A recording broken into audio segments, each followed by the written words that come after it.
Hello everybody and welcome to the Whiskey Dictionary, where I do the research to try to teach you a little something about what you're drinking. Tonight I'm here to talk to you about a 90 proof Kentucky straight bourbon called Elmer T. Lee. Now Elmer T. Lee is from the Buffalo Trace Distillery. Now if you want to hear a little bit more about them, you can click the link up there to watch me walking around in the woods and filming myself drinking whiskey for some reason, but it totally worked. So go check out that video if you want to learn more about the distillery.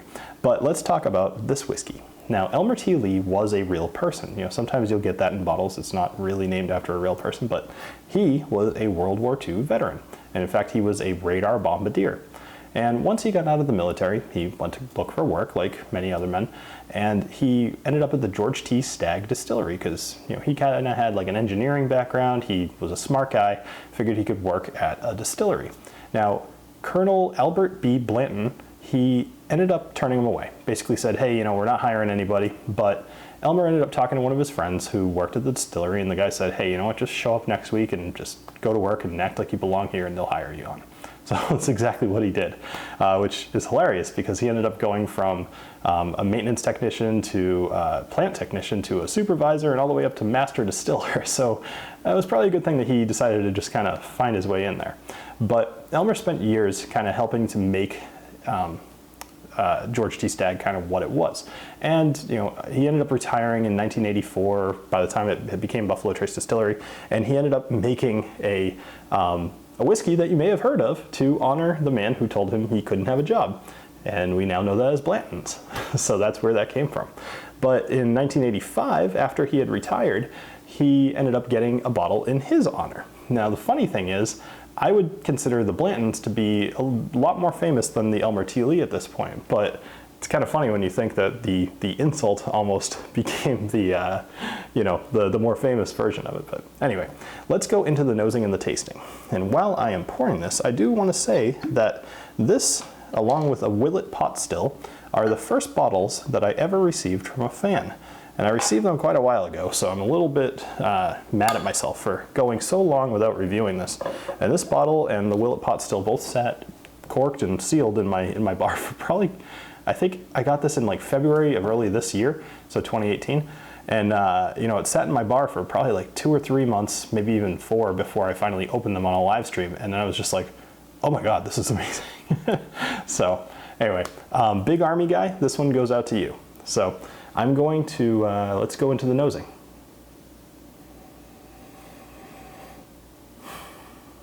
So even at 90 proof, there's 0 alcohol burn. Some of the notes that you're gonna get out of this, I've got them here. The first thing is honey, and that one's prevalent. And then something kind of cool out of here is peach. And for me, it's pretty much in match with the honey. It's very, very strong in the nose here. Then you've got vanilla, and kind of like a warm sugary smell. Yeah, so it's just it's kind of a sweet but very fruity on the nose as well, with a little bit of vanilla mixed in there. All right, so let's go ahead and take a sip. Cheers to you, big army guy.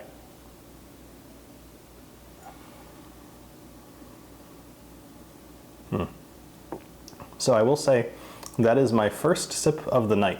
A lot of times when I'm filming these episodes, I'll have a dram, you know, before, just to kind of get in the right mood. But sometimes I just, you know, go right into it, and this is the first take that I'm doing as well. So either way, first sip of the night, and boy is that good. You know, sometimes it can be a little bit of a bite when you're having whiskey, that very first sip.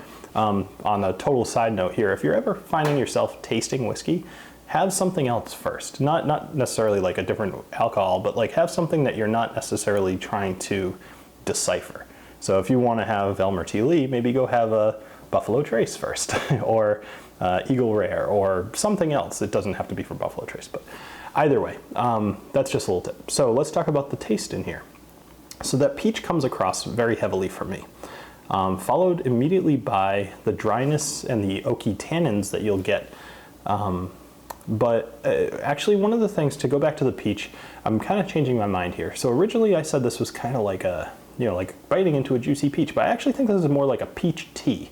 There's a little bit more dryness, and I think that's the peach kind of merging with the oak there to produce kind of a drier, peachy flavor. So I'm gonna go peach tea, and then oak, and then vanilla, and something else interesting out of here.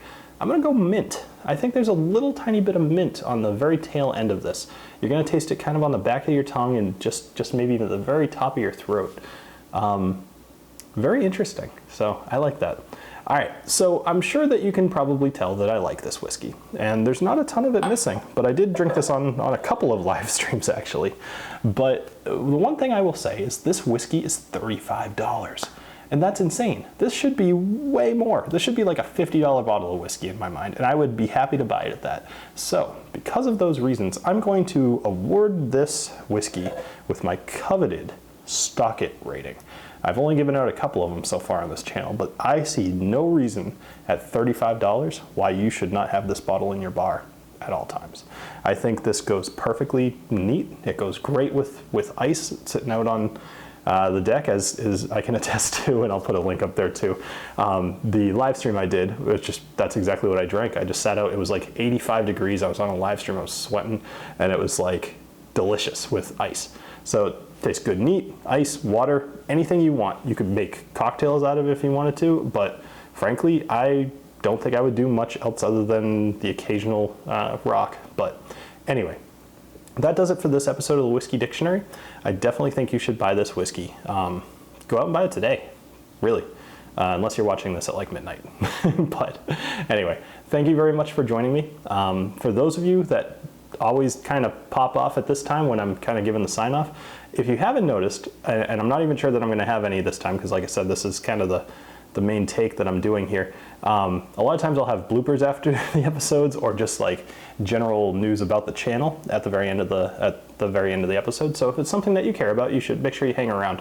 That being said, I am getting challenge coins in the mail this week, and I announced them on this little Booker's hunting video that I did prior to this over the weekend. But if you are interested in buying some challenge coins, I'm going to put up a video or something like that, and probably early next week. But if you'd like some, and you know, I know a lot of you buy the ones from like Scotch Just Dummies and Scotch for Dummies and a few other channels as well, Aquavitae, send me an email, thewhiskeydick@gmail.com, especially if you want a specific number. So I ordered 200 in the first set, and they're already starting to go.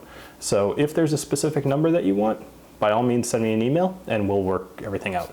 As soon as I have them, I'll by all means, I'll put something up and you'll check it out. So I've gone on long enough, and I'm gonna go sit on the couch and finish this dram. So, and possibly a second one. Have a great rest of your night. Cheers.